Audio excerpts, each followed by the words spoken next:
तो हेलो दोस्तों, आज हम स्टार्ट करते हैं अपना नया चैप्टर, टॉपिक प्रोबेबिलिटी। ठीक है। 10th क्लास के लिए बोल सकता हूँ कि बहुत ही इंपॉर्टेंट चैप्टर है और बहुत ही इजी है। 4 से 5 मार्क्स के क्वेश्चन इसमें से आते ही रहते हैं। तो सबसे पहले प्रोबेबिलिटी, और ठीक था। प्रोबेबिलिटी को अगर मैं डिफाइन करूँ, प्रोबेबिलिटी का मतलब होता है संभावना। क्या होता है?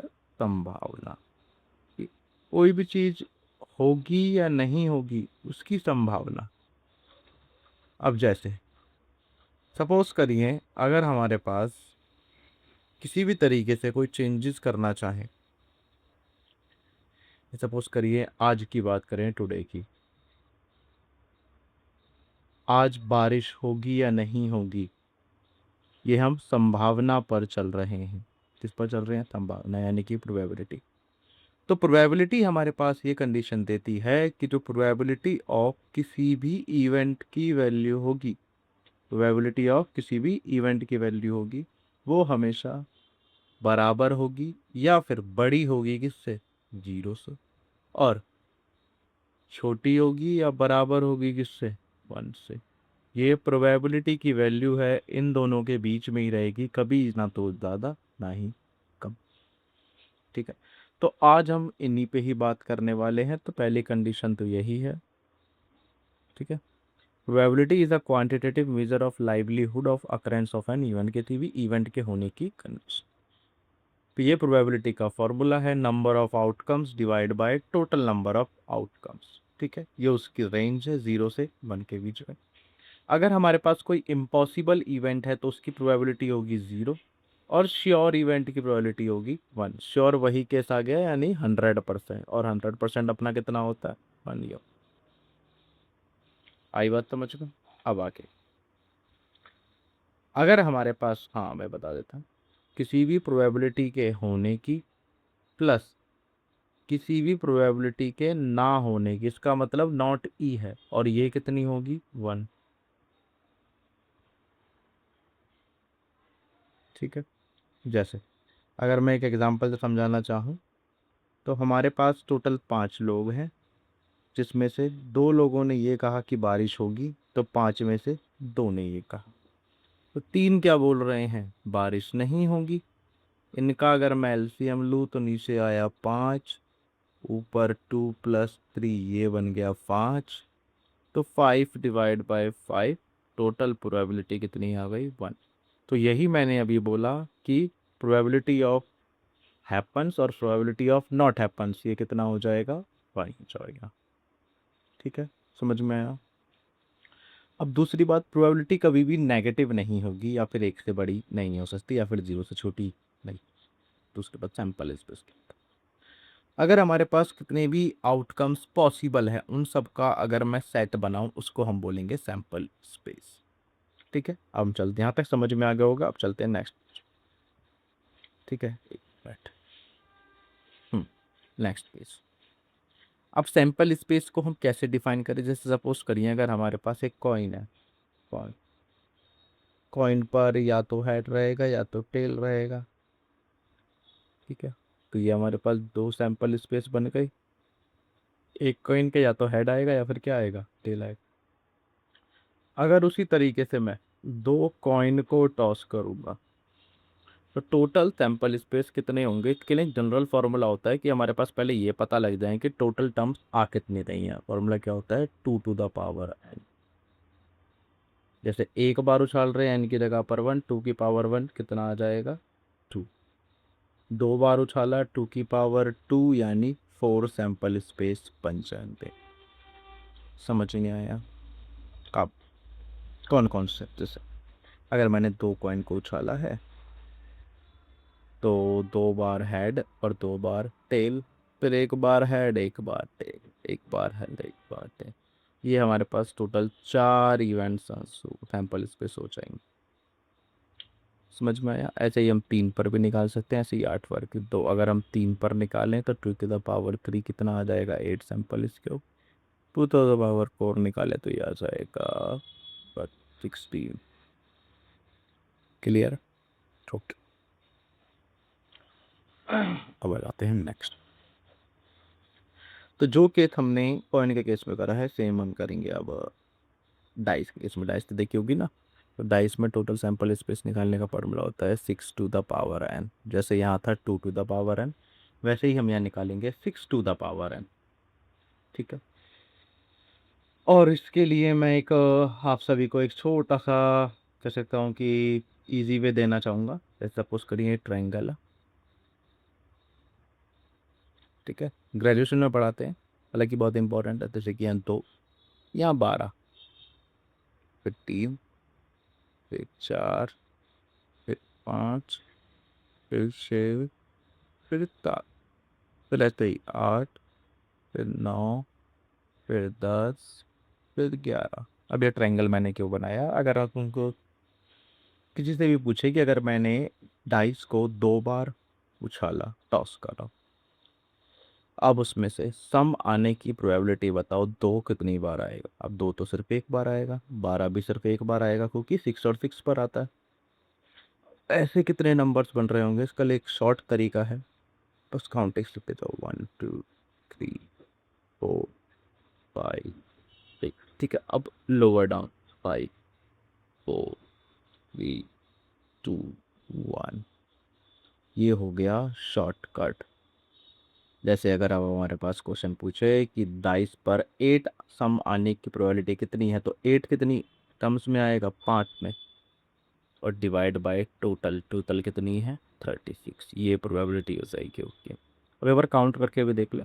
1 और 2 3, 3 और 3 6, 4 10 15, 15 यहाँ तक, और 6 36। टोटल टर्म्स भी यहाँ पर 36 ही बन रही हैं। ठीक है, जरूरी नहीं है कि सब के सब इसको याद रखो, लेकिन याद कर लोगे तो पेपर में बहुत ज़्यादा मदद मिल जाएगी। ठीक है, आई होप समझ में आया होगा यहाँ पे। अब आगे चलते हैं। अब हम चलते हैं कुछ क्वेश्चंस पर जो हमने पढ़ा है वो हमें समझ में आया है नहीं आया, फिलहाल डाइस तक के। तो पहले ये बोल रहा है कि which one of the probability is not an event. कौन सी प्रोबेबिलिटी इवेंट नहीं है? अब ये देखो, ये तो जीरो से बड़ा है, ये भी जीरो से बड़ा है, लेकिन प्रोबेबिलिटी किस में आ गई? -1 में। तो यही हमारा आंसर है, माइनस में तो आ ही नहीं सकती।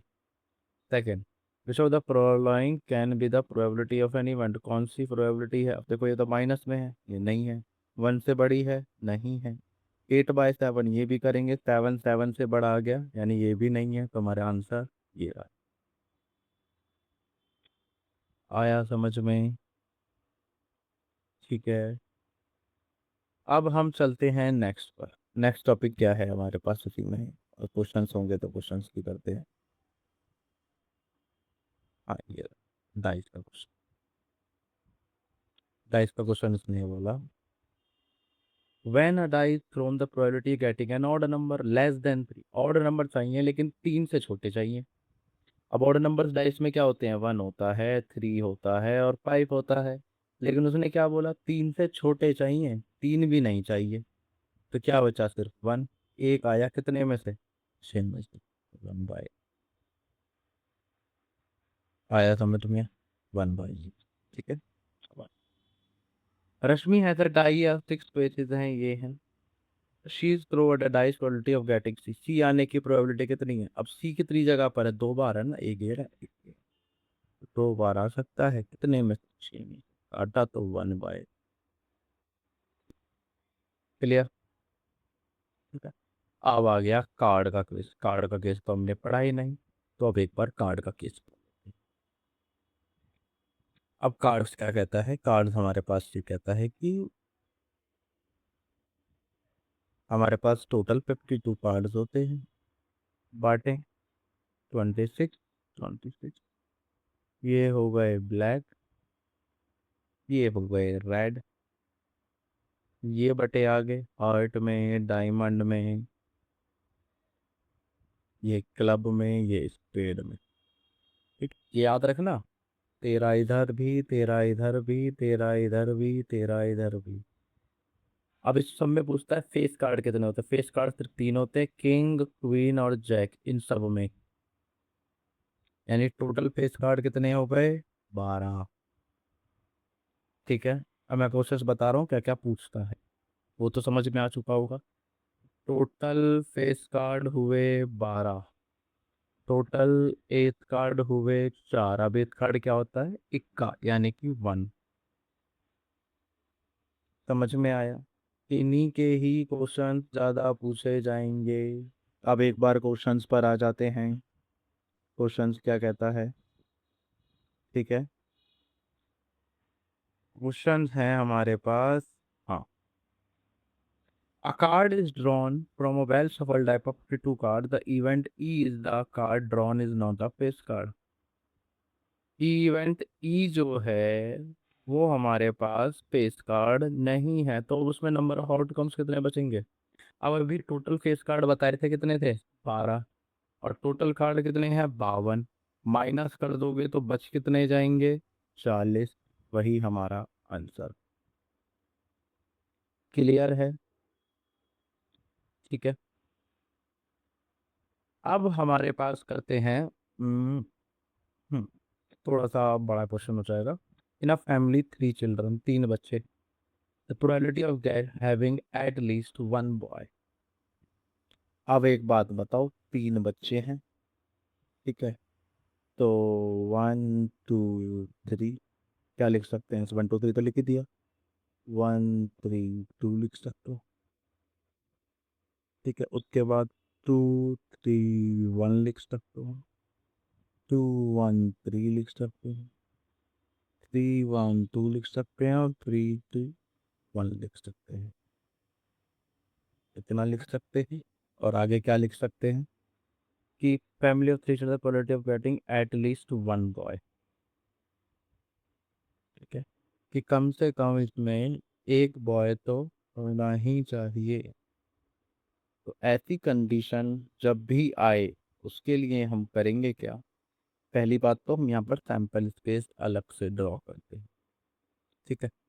अब सैंपल स्पेस को हम कैसे ड्रॉ करें? ठीक है, तो पहले सैंपल स्पेस बनाते हैं।